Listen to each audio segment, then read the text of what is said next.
Hi guys, இப்போ நம்ம முன்னாடி என்ன பார்த்தோம்னா ரூத்தர் ஃபோர்ட் என்ன சொன்னார், ஜேஜே தாம்சன் என்ன சொன்னார் எல்லாம் பார்த்தோம் இல்லைங்களா. ஜேஜே தாம்சன் வந்து ஸ்டாட்டிக் சார்ஜ்னாரு இல்லையா. ஸோ ஆட்டம்ஸ் வந்து ஸ்டாட்டிக்காக இருக்கும், மூவ் ஆகாது கரெக்டாக. ஐ மீன் ஆட்டம்ஸ்குள்ள இருக்க எலக்ட்ரான்ஸ் வந்து மூவ் ஆகாது. அதை ஓவர் கம்பெனி ரூத்தர் ஃபோர்ட் என்ன சொல்லலாம்னா டைனமிக்காக இருக்குன்னு சொல்லி சொல்கிறார் கரெக்டாக இல்லையா. கடைசியாக நெயில் போருங்கிறத ஸ்டெபிலிட்டி பற்றி அவர் எக்ஸ்பிளைன் பண்ணார் இல்லையா. அந்த கேசெல் எல்செல் எம்செல் என்செல்லாம் வச்சு ஓகேவா.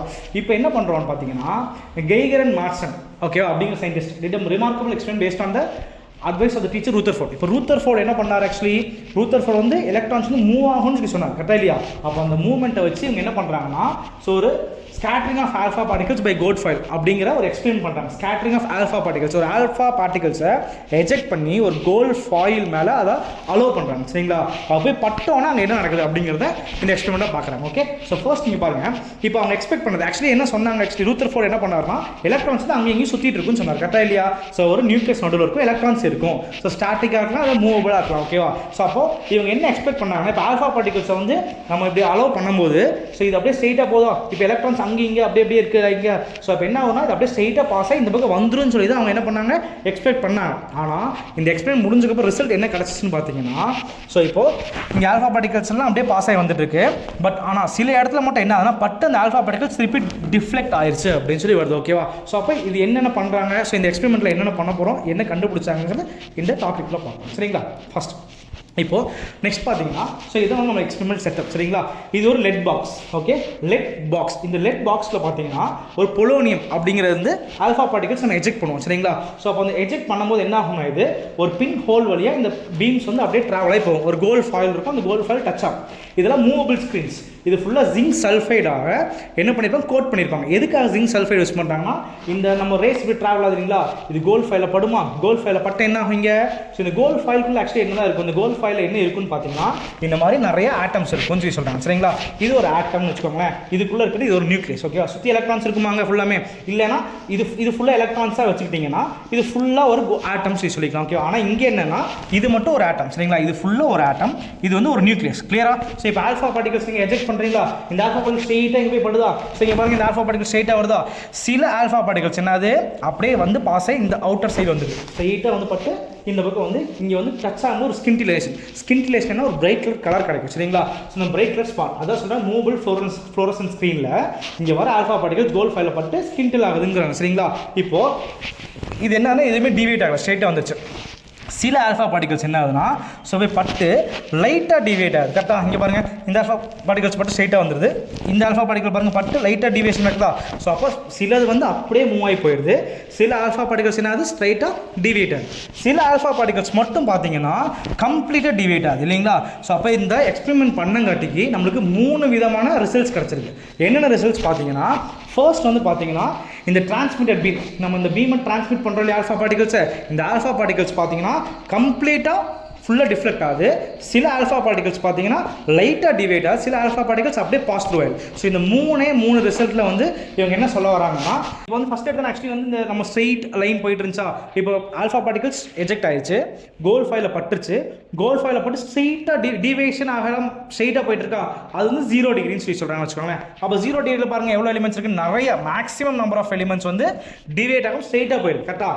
அதுக்கப்புறம் பார்த்தீங்கன்னா 90 டிகிரி என்ன எடுத்தோம் ஸ்ட்ரெயிட்டாக போகுது, கோல்ட் ஃபைல் இங்கே இருக்குது பட்டு இப்படி டிவைட் 90 டிகிரி டிவைட் ஆகுது. அப்போ 90 டிகிரி பார்த்தீங்கன்னா கொஞ்சம் கம்மியான வேல்யூஸ் எவ்வளோ 10 ஸ்கொயர் தான் இருக்குது இல்லைங்களா. இப்போ பட்டு ஸ்ட்ரெயிட்டாக போய் பட்டு திருப்பி இப்படியே அகைன் நம்மளுக்கிட்டே வருது 180 டிகிரி வருது பார்த்தீங்கன்னா அது இன்னும் கம்மியாக இருக்குது கரெக்டாக இல்லையா. ஸோ அப்போ நம்மளுக்கு என்ன ஆகுதுன்னா இந்த ஆல்ஃபா ஸ்கேட்டரிங் இந்த எக்ஸ்பெரிமெண்ட் மூலிமா என்ன சொல்ல வர்றாருன்னா நம்ம அனுப்பக்கூடிய ஆல்ஃபா பார்ட்டிகல்ஸ் கோல்ட் ஃபைலில் பட்டு எல்லாமே ஸ்கேட்டர் ஆகிறதில்ல. சிலது வந்து பார்த்தீங்கன்னா maximum most of the rays வந்து அப்படியே பாஸ் ஆகி போயிடுது, சிலது வந்து பார்த்தீங்கன்னா 90 டிகிரி வந்து டிவைட் ஆகுது, சிலது மட்டும் ரொம்ப கம்மியான ஒரு சில ஆல்ஃபா பார்ட்டிகல்ஸ் மட்டும்தான் டிவைட் ஆகி திருப்பி 180 டிகிரி வருது அப்படின்னு சொல்லி சொல்கிறாங்க சரிங்களா. ஸோ இதே இந்த எக்ஸ்பெரிமெண்ட்டில் பார்த்துருக்கோம். ஓகே, ஸோ ஃபஸ்ட் பார்த்தீங்கன்னா ரூத்தர் fort proposed that an atom has a lot of empty space and contains a tiny matter known as nucleus whose size is of order 10⁻⁻14 meter. Most of the rays என்ன ஆகுதுங்கிறாங்க pass ஆகி போயிடுது, தான் ஃபஸ்ட்டுன்னு சொல்கிறாங்க சரிங்களா. So first drawback. Next வந்து பார்த்தீங்கன்னா conclude பண்ணிட்டேன். நெக்ஸ்ட் வந்து என்ன, nucleus is positive charge atom, most of the mass of atoms constant இந்த nucleus surround by negative charge electrons. அப்போ நியூக்ளியஸ் சென்டரில் இருக்குது, அப்போ சுற்றி என்ன இருக்குங்கிறாங்க எல்லாமே எலக்ட்ரான்ஸ் தான் நிறையா இருக்குது அப்படின்னு சொல்லி சொல்கிறாங்க சரிங்களா. செகண்ட் தேர்டு பார்த்தீங்கன்னா since static charge distribution cannot be in stable equilibrium, we suggest that electrons are not at rest and they revolve around the nucleus. இப்போ என்ன ஆகுங்க, ஸ்டாட்டிக் சார்ஜாக இருந்துச்சுன்னா எல்லாமே அந்தந்த பொசிஷனில் இருக்கும் இல்லைங்களா. இப்போ நீங்கள் ஆல்ஃபா பார்ட்டிகல்ஸ் சொல்லும்போது என்ன ஆகும், ஸோ பட்டு அந்த போயிடும் அவ்வளோதான். ஸோ திருப்பி அகைன் இப்போ ஒரு ரேஸ் படுதுன்னா திருப்பி அதே ரேஸ் மறுபடியும் அனுப்பிச்சிங்க என்ன ஆகும், திருப்பி அதே இடத்துக்கு தான் டிவைட் ஆகி வரும் கரெக்டாக. ஆனால் இந்த எக்ஸ்பெரிமெண்ட் பொறுத்து அப்படி இல்லைங்களா, ஸ்ட்ரெயிட்டாக போகுது. பட் எந்த பக்கம் வேணால் ஸ்கேட்டரிங் ஆகுது இல்லையா, நம்ம ஸ்கேட்டரிங் இங்கே தான் ஆகுதுன்னு சொல்ல முடியல கரெக்டாக இல்லையா. ஸோ இங்கே பாருங்க பட்டு எந்த இடத்துல வேணால் ஸ்கேட்டரிங் ஆகுது கரெக்டாக. ஸோ அப்போ என்ன சொல்ல வர்றாருன்னா இங்கே எல்லா எலக்ட்ரான் ஸ்டாட்டிக்காக இல்லை, எல்லா எலக்ட்ரான் ஆகுது மூவ் ஆகிட்டே இருக்குது. அதனால தான் நம்மளுக்கு இந்த ரேஸ்லாம் பார்த்தீங்கன்னா அங்கேயும் இங்கே எல்லா பக்கம் வந்து என்ன ஸ்கேட்டர் ஆகுது அப்படின்னு சொல்லி சொல்கிறாங்க சரிங்களா. Okay fine. நெக்ஸ்ட் வந்து பார்த்தீங்கன்னா ஸோ இப்போ இந்த ஆல்ஃபா பார்ட்டிகல்ஸ் இப்படி மூவ் ஆகிட்டு இருக்கு இல்லையா. ஸோ மூவ் ஆன இங்கே ஒரு நியூக்ளியஸ் இருக்குது. ஓகே ஸோ இப்போ என்ன இது வந்து மோஸ்ட் ஆஃப் த ரேஸ் அப்படியே பாஸ் ஆகி போயிடுது. சில ரேஸ் வந்து டிவேட் ஆகுது, சில ரேஸ் ரொம்ப கம்மியான ரேஸ் மட்டும் என்ன ஆகுது, பட்டு திருப்பி மறுபடியும் அதே பொசிஷன் போகுது 180 டிகிரி கரெக்டாக இல்லையா. ஸோ அப்போ இந்த ரேஸ் வந்து இங்கே போய் வருதுங்களா, வந்து இந்த நியூக்ளியஸ் இருக்கா பட்டு டிவேட் ஆகுமா, இது வந்து நியூக்ளியஸ் மேலே பற்றாது. இந்த நியூக்ளியஸ்க்கும் இந்த ரேஸ் டிவேட் பார்த்தீங்களா, டிவேட் ஆகுது பார்த்தீங்களா, இதுக்கும் உள்ள டிஸ்டன்ஸ் தான் என்னன்னு சொல்கிறாங்கன்னா க்ளோசஸ்ட் அப்ரோச் அப்படிங்கிறாங்க. புரிஞ்சா ஓகேவா, கிளியர். Okay fine. இப்போ க்ளோசஸ்ட் அப்ரோச் என்னன்னு மறுபடியும் பார்க்கலாம் பாருங்க. இப்போ ஆல்ஃபா பார்ட்டிகல்ஸ் இப்படி ரேஸ் ஸ்ட்ரெயிட்டாக வந்துட்டு இருக்கு. ஸோ ஸ்ட்ரெயிட்டாக ஆல்ஃபா பார்ட்டிகல் ரேஸ் வந்துட்டு இருக்கு, நியூக்ளியஸ் இருக்கு. இந்த நியூக்ளியஸ்ல வந்து என்னது, இது பட்டு டிவேட் ஆகுது, 180 டிகிரி டிவேட் ஆயிடுது கரெக்டாக இல்லையா. ஸோ இப்போ இந்த டிவேஷன் நடக்குது இல்லைங்களா, இந்த பாயிண்ட்டுக்கும் இந்த நியூக்ளியஸ்க்கும் உள்ள டிஸ்டன்ஸ் வந்து இந்த R0 கொடுத்துருக்காங்களா, இதுதான் டிஸ்டன்ஸ் closest approach அப்படின்னு சொல்லியிருக்காங்க ஓகேவா. அப்போ closest approach என்னது, the minimum distance between the center of nucleus and the alpha particle just before it gets reflected. இது பட்டு திரும்பற உள்ள இந்த டிஸ்டன்ஸ் உள்ள டிஸ்டன்ஸ் என்ன சொல்றாங்க, closest approach சொல்லிடுறாங்க. ஓகே ஸ்மால் அண்ட் சின்ன ஒரு டெரிவேஷன் இருக்கு. ஓகே எப்படின்னா இப்போ ஃபார் எக்ஸாம்பிள் இங்க பாருங்க, இந்த எலக்ட்ரான்ஸ் வந்து இங்க இருந்து மூவ் ஆயிட்டு தான் இங்க வருது கரெக்டா இல்லையா. இந்த ஆல்ஃபா பார்ட்டிகல்ஸ் மூவ் ஆயிட்டு இங்க வருது. அப்ப இந்த ஆல்ஃபா பார்ட்டிகல்ஸ் மூவ் ஆகுதுன்னா அங்க ஒரு கைனடிக் எனர்ஜி இருக்கு கரெக்டா இல்லையா. சோ கைனடிக் எனர்ஜி இருக்கும். இப்போ இந்த ஆல்ஃபா பார்ட்டிகல்ஸ் மூவ் ஆகுனா அதுக்கு ஒரு எனர்ஜி தேவை. ஸ்டோர் ஆகிற எனர்ஜி என்னது, பொட்டன்ஷியல் எனர்ஜி. மூவ் ஆகிற எனர்ஜி தான் கைனடிக் எனர்ஜி சொல்லுவாங்க. ஸோ அப்போ இந்த பொட்டன்ஷியல் எனர்ஜி இருக்கிறனால தான் இந்த எலக்ட்ரான்ஸ் என்ன ஆகுது, இந்த எலக்ட்ரான்ஸோட ஆல்ஃபா பார்ட்டிகல்ஸ் எதாக இருந்தாலும் மூவ் ஆகும் கரெக்டாக இல்லைங்களா. ஸோ அப்போ என்ன ஆகுதுன்னா கைனடிக் எனர்ஜி அது வந்து 1/2 mv² equal to potential energy. Potential எனர்ஜியோட ஃபார்ம் நம்மளுக்கு தெரியும், 1/4πε0 இன்டூ Q1 Q2/R ஓகேவா. ஸோ அப்போ இங்கே என்ன சார்ஜ் Q1ங்கிறது எலக்ட்ரான், இன்னொன்று வந்து Z இன்டூ Eங்கிறாங்க சரிங்களா. இது நியூக்ளியஸ் ஓகேவா. ஸோ அப்போ 12 mv²ங்கிறது kinetic energy equal to potential energy. Potential எனர்ஜியோட ஃபார்ம் என்னது, 1/4πε0 2E, this is electron, இது வந்து nucleus Z into E divided by R0 சொல்லிட்டாங்க. இப்போ இங்க வந்து R0ங்கிறது என்னது, ரேடியஸ். ஸோ அப்போ R0 is equal to, so அப்போ இந்த எல்லா வேல்யூஸும் செட் கொண்டு போங்க 1/4πε0 into 2E² divided by 12 mv02 ன்னு வந்துருச்சு உங்களுக்கு. ஸோ அப்போ இதை மறுபடியும் சிம்பிளிஃபை பண்ணாம நமக்கு என்ன ஆகுதுன்னா 1/4πε0 2E² by EK, இந்த whole value EK is equal to 12 mv02 நம்ம எடுத்துக்கிறோம் ஓகேங்களா.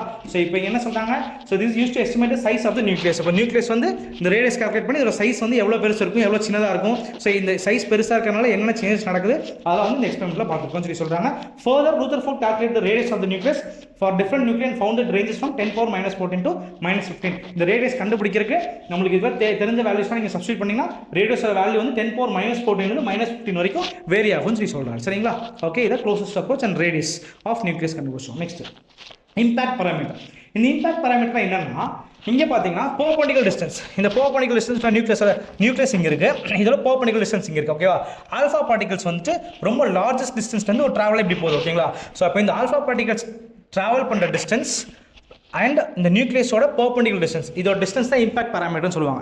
Impact parameter is defined as the perpendicular distance between the nucleus ஓகேவா, center of gold nucleus, perpendicular distance between the gold nucleus சென்டருக்கும் and the direction of velocity of vector alpha particles. இந்த alpha particles move ஆயிட்டு இல்லையா, இதோட direction of alpha particlesக்கும் இந்த நியூக்ளியஸோட சென்டருக்கும் உள்ள distance என்ன சொல்றாங்க, impact parameters சொல்லி சொல்றாங்க.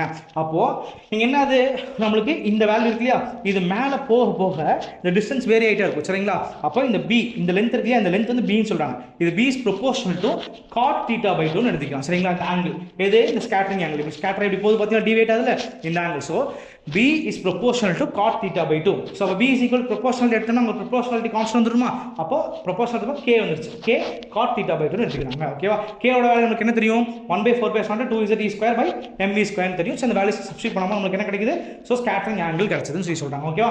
சோ இந்த ஈக்குவேஷன் வந்து implies that when impact parameter increases scattering angle decreases. அப்போ இம்பாக்ட் பாராமீட்டர் இந்த bங்கிற இம்பாக்ட் பாராமீட்டர் வந்து இன்க்ரீஸ் ஆக ஸ்கேட்டரிங் ஆங்கிள் என்ன ஆகுறாங்க, டிக்ரீஸ் ஆகுறாங்க. தட் இஸ் இன்வெர்ஸ்லி ப்ரொபோர்ஷனல்ங்கறாங்க சரிங்களா. So smaller the impact parameter larger will be the deflection of alpha particles ஓகேவா. So இதுதான் வந்து என்ன இம்பாக்ட் பாராமீட்டர் சொல்றாங்க ஓகே. நெக்ஸ்ட் இப்போ இப்போ இவ்வளோ என்ன சொல்லிட்டான் ரூதர்ஃபோர்ட் மாடலில் என்ன இந்த ஆல்ஃபா பார்ட்டிகல்ஸ் அலோவ் பண்ணி கோல்டு ஃபாயிலில் வந்து படுது. ஸோ படும்போது என்ன ஆகுது நம்மளுக்கு ஸ்கேட்டரிங் நடக்குது. ஸ்கேட்டரிங் 3 கண்டிஷன்ஸ் இருக்குது நம்மளுக்கு. ஒன்று ஸ்ட்ரெயிட்டாக போயிடுது, இன்னொன்று பட்டு 90 டிகிரி அந்த மாதிரி ஸ்மால் டிவியேஷன்ஸ் இருக்குது, இன்னொன்று கம்ப்ளீட்டாக டிவியேஷன்ஸ். ஓகேவா? ஸோ இதுலேயும் பார்த்தீங்கன்னா சில ட்ராபேக்ஸ் இருக்குங்க. ஸோ என்ன ட்ராபேக்ஸ் இருக்குன்னு பார்ப்போம். ஓகேவா? This model fails to explain the distribution of electrons around the nucleus and also stability of atom. மெயினாக ஸ்டெபிலிட்டி இதில் வந்து சொல்ல முடியல அவங்களால. ஓகேங்களா? இது ஸ்டேபிளாக இருக்குமா இல்லையா அப்படிங்கிறது சொல்ல முடியல. நியூக்ளியஸ் இருக்குது, அதில் பட்டு டிவியேட் ஆகுது, அவ்வளோதான் ஆல்ஃபா பார்ட்டிகல்ஸ். ஓகேவா? இது ஸ்டேபிளாக இருக்குமா இல்லையாங்கிறது சொல்ல ஃபர்ஸ்ட் பாயிண்ட். நெக்ஸ்ட் பாயிண்ட் பார்த்தீங்கன்னா, ஸோ இப்போ இதில் பார்த்தீங்கன்னா,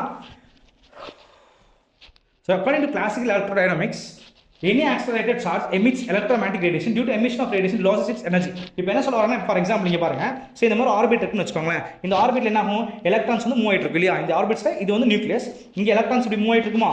ஸோ இப்போ எலக்ட்ரான்ஸ் மூவ் ஆகும் இங்கே பாருங்க ஸ்ட்ரெயிட்டாக போயிட்டே இருக்கா, போயிட்டு இருக்க என்ன ஆகும், இப்போ எனர்ஜி கெயின் ஆச்சுன்னா இது வந்து இங்கேருந்து வெளியே போகும். எனர்ஜி லூஸ் ஆச்சுன்னா அவுட்டர் ஆர்பிட் இன்னர் ஆர்பிட் வந்துடும். அப்போ எனர்ஜி கெயின் ஆகுமோ லூஸ் ஆகும்போது எனர்ஜி ஆர்பிட்ஸ் வந்து மாறிட்டு இருக்கா, மாற என்ன ஆகும், இது அப்படியே கீழே நியூக்ளியஸ்குள்ள விழுந்துடும். சரிங்களா? அப்போ நியூக்ளியஸ்குள்ள விழுகும்போது எலக்ட்ரான் வந்து வேனிஷ் ஆகும். கரெக்டாக இல்லையா?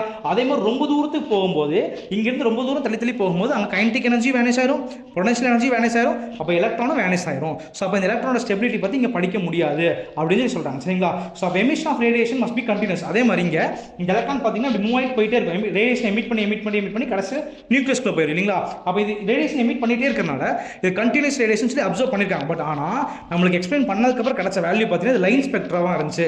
ஆனால் இவங்க வந்து என்ன சொல்லியிருக்காங்க, இதை வச்சு கண்டினியூஸ் ஸ்பெக்ட்ரமாக இருக்குன்னு சொல்லி சொல்லியிருக்காங்க. But experimentally we observe only line spectrum சொல்லி சொல்லியிருக்காங்க. இதெல்லாம் ட்ராபேக்ஸ் ஆஃப் ரூதர்ஃபோர்ட் மாடல்.